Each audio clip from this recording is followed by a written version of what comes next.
Bukod sa mga tela na nakatambak at naiwan lamang, ay mayroon tayong mapapansin dito sa loob na tela. Mga antigong gamit ito tulad ng ceiling fan sa haba ng panahon. Hanggang ngayon ay nakakabit pa ito.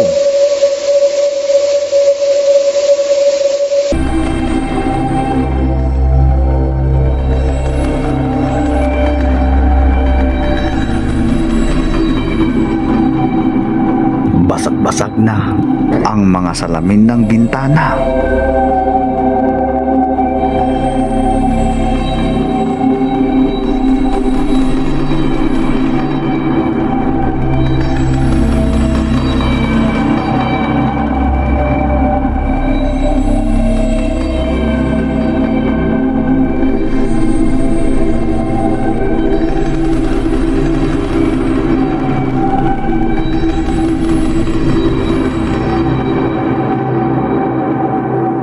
Ngunit isa lang ang aming layunin at misyon sa nilalaman at sabi-sabi na di umano mayroon daw sila napapansin, lalo na pag malalim na ang gabi.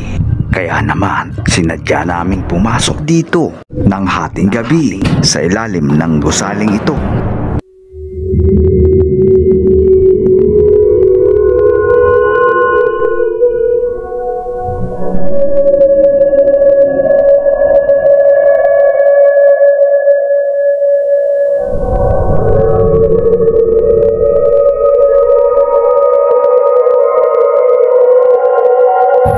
Dito, mapanindig balahibo ang aming nararanasan ngayong gabi.